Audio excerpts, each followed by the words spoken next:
Well, thank you, everybody. It's a little terrifying before the speech for the expectations to go up so high. Try not to disappoint. Appreciate being here in many different ways. First of all, good afternoon, NSA, if you're listening. At least we can be polite, right? But I wanted to add on something to what I heard Jada, I believe is the name, say. You know, I'm used to speaking at political gatherings where everybody's kind of of the same mind on so many different topics. Perhaps it's a Republican gathering. But the neat thing here is we come from many parties and many different walks of life and many different backgrounds. And yet what unites us is very simple. It's freedom. And freedom transcends party affiliations. Freedom transcends race and creed and religion. Freedom ultimately is what possessed a group of patriots to unite against the most powerful army and nation humanity has ever known. That's how powerful freedom is. And we're all here to defend it. You know, one of the favorite quotes I've heard actually came from a libertarian gathering. And it's very simple. It says, when the boot of government is on your neck, it matters very little whether it's a right boot or a left boot.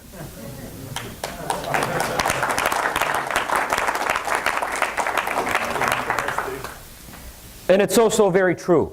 And I encourage you to take that to heart and to reach out to folks who don't particularly agree with you on many issues, and yet who believe in freedom, who believe that government ought not be limitless. And ultimately, that's what's going to define the next great battle in American politics. So, we come here today because we know that that same liberty, whose dream, they didn't know it at first, they dreamed of it, inspired those patriots. And the liberty that has defined the American Republic for more than 2 centuries of its existence is now in grave danger. And we know that that's happening not because freedom has failed. That's the thing. Freedom has not failed. The American people have taken it for granted for much too long. So as we begin to see the very tip of the iceberg that is government control, let's realize this important point. Our nation is still only familiar with the travesties of tyranny by reputation, from the words and suffering of others. But as we begin to learn the misery of statism by experience, the challenge is ours to inspire our fellow Americans to reclaim freedom before it is gone. Ronald Reagan used to tell a great story of a Cuban refugee. And you'll hear my story as a Soviet refugee. But this was a Cuban telling 2 friends of Ronald Reagan's his story of coming to freedom. And as it happens to me many times, somebody interrupted the Cuban, one of the friends interrupted the Cuban, turned to the other and said, "My God, how lucky we are." And the Cuban interrupted right back and said, "Now wait a second, how lucky you are. I am the lucky one because I had some place to escape to."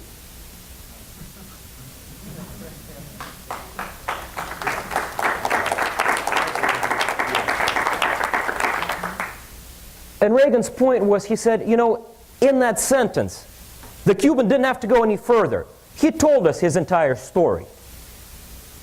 This is freedom's last stand on earth. And if we lose it here, there is no place else that we can find it. So let me tell you about how I learned the meaning of liberty.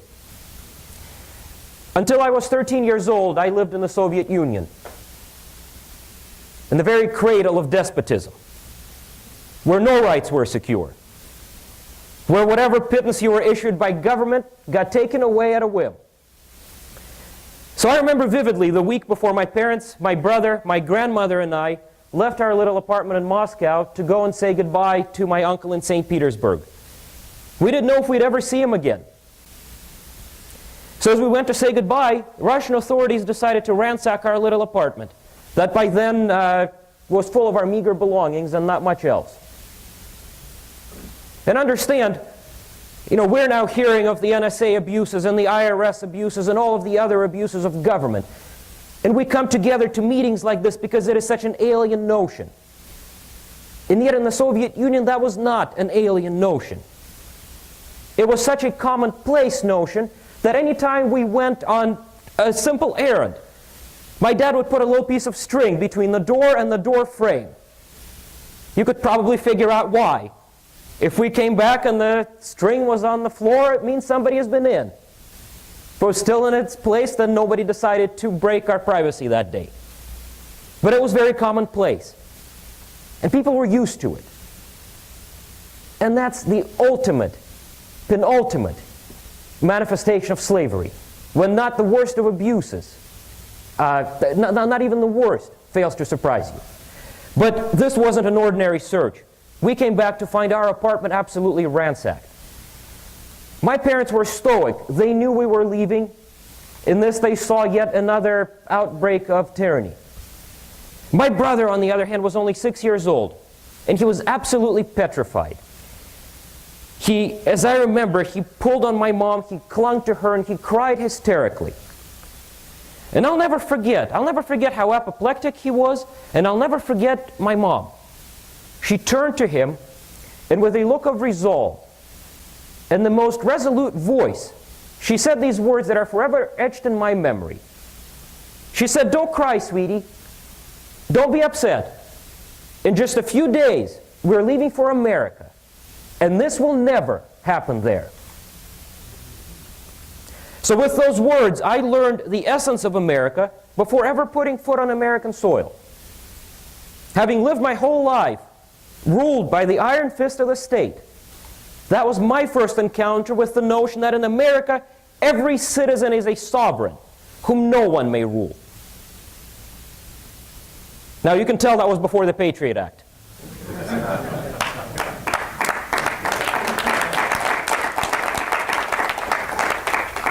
And the FISA Reforms Act. And many others. And the NDAA, correct.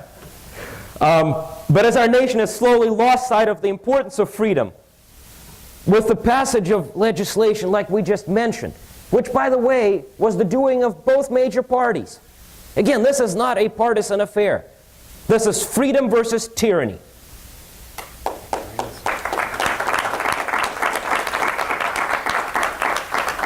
We're now seeing this debate turn from academic to deeply real and deeply personal. And the worst thing is, as that debate progresses, as tyranny appears more and more even-footed in America, we're now seeing some of the same forces at work that I thought I'd left behind for good in the Soviet Union. And that's a scary thought. These forces tell us that our nation has lived through its golden years, that shining city on a hill has lost its luster, that now we have to redefine our values, to spread around whatever little of our wealth is left, only to anticipate those certain shortages of the future. They tell us that the free market that has once sent our nation to the pinnacles of plenty, to be the envy of the world, no longer works. And government, and not freedom, now creates jobs, prosperity, and abundance. They tell us that our betters, experts mind you, all of them, should rule over us by incomprehensible regulation and executive order, and do so without our consent, and do so through a multitude of unaccountable and impregnable bureaucracies that we can do absolutely nothing about.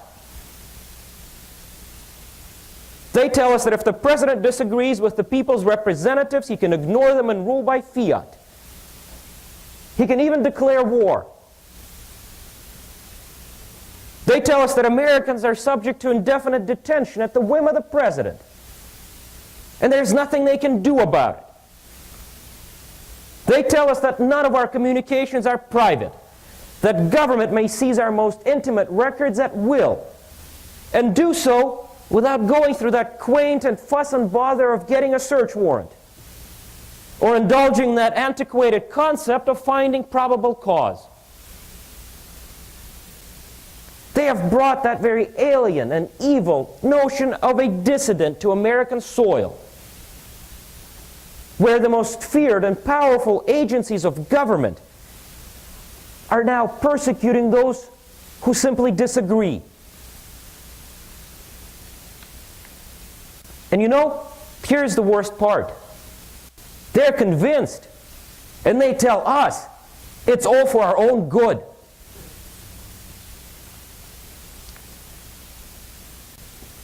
Here's the thing.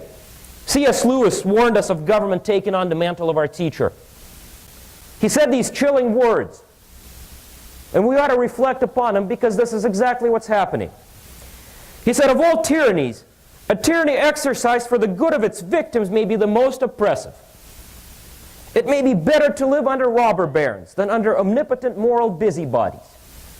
He said, the robber baron's cruelty may sometimes sleep. His cupidity may at some point be satiated. But those who torment us for our own good will torment us without end, for they do so with the approval of their own conscience. But this is not just an academic conversation. The life effects of these policies are chilling, and we're starting to see them around us. I remember their ultimate effects in Russia. We left behind a government big enough to control the books we could read, careers we could pursue, subjects we could study, friends we could have, food we could purchase, places we could travel, down to the thermostat in our little apartment, down to things as dangerous as the wars in which we might be conscripted to fight in. And back again to the small, how much hot water we could use in our little apartment. For those of you wondering, none in the summer, it was warm enough. Smart. Can you get rid of yours? No, without paying like $75. Well, there you go. We left behind something called free and universal health care. That was imposed on us, I'm sure, for our own good, because the capitalist doctors couldn't be trusted. So we were left with a very polite 911 operator whose first words each and every time were, "How old is the patient?" before he would decide whether or not to send the ambulance. We fled the central planning that promised a fusillade and an abundance of goods, and yet produced a misery that made bananas an unexpected luxury, bread and sugar, products of freezing 5-hour-long lines, and even mystery meat subject to rationing cards. We fled this philosophy of, and this might be new to some of you, taking from each according to his ability and giving to each according to his need. Not a novel concept, okay, I admit. But here's the thing. It made everyone equal, but only as comrades in misery. So recently I announced my candidacy for Congress in the 7th District. Still in awe that an immigrant to this nation may contest for the high office of representative. But I did so because my parents risked their lives to bring me and my brother here to live in freedom. After all, when we came here, we were 13 and 6. Our lives were just beginning. They had lived most of theirs in tyranny. And so now that freedom has been placed in such great jeopardy through none other than acts of government, how could I not dedicate my life to ensuring that the children and grandchildren that I will someday have get to know the same freedom that I came here to find? And after all, our economic woes, the malaise, the fear, the despondency that we see around us, they don't come from over-reliance on freedom. They're symptoms of a society, they're symptoms of men and women who have overdosed on government.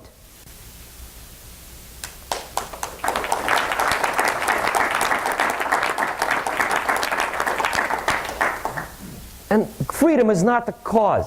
Greater freedom is the antidote. So that's what I will advocate in the boldest of colors and with every ounce of my strength. The statists say we want to bring back the past and that they are the way of the future. And I've heard that before, I'm sure you have too. They couldn't be more wrong. Socialism and government control is in the shameful past of humanity. I've already lived it. Controlling the minds and labor of free citizens is in the shameful past of humanity. I've already lived it. And stripping bare generations yet to come for the idle pleasures of today is about to fade into the shameful past of humanity because we're living it now. Our future, folks, is liberty.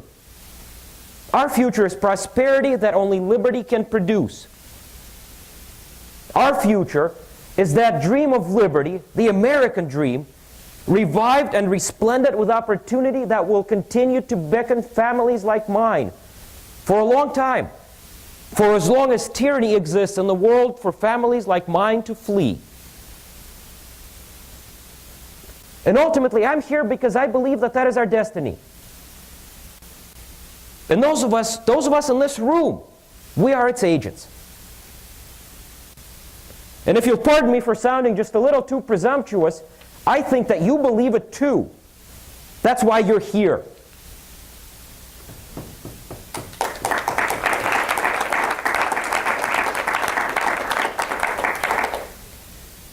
So, I will not be the first one to tell you that tough times lay ahead in this fight for freedom. No doubt about it. But let me remind you of Thomas Paine's priceless words. He said, "These are the times that try men's souls.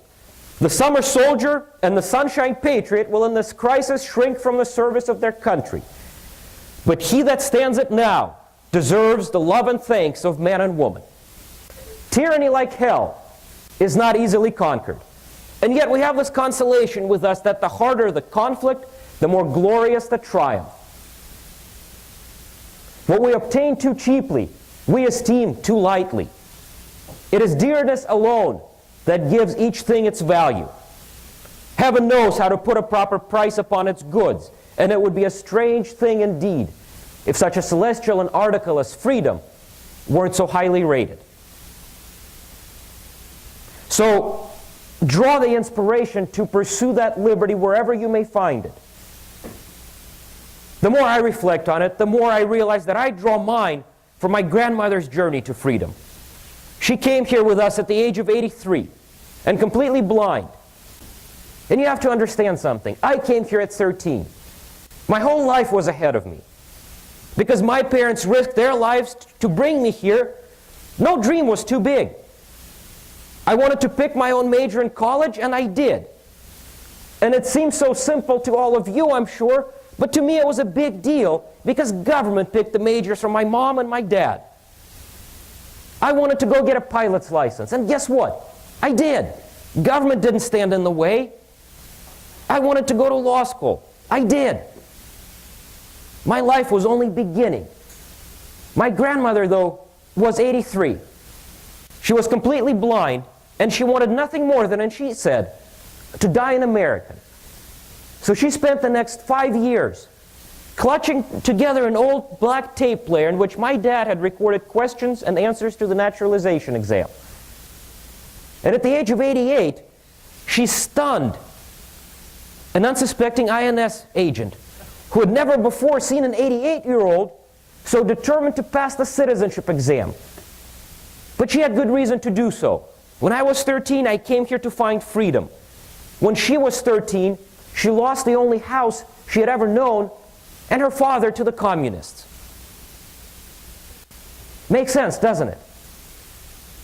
So folks, I suspect the finest hour of the American Republic is yet to come. And the best thing is, it's going to come on our generation's watch. And we know exactly what to do to bring it about.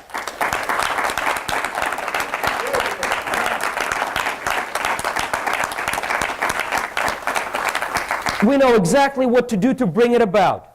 Stand for freedom, stand strong, don't let anyone tell you that freedom is not in our future, and stay that course. Thank you very much.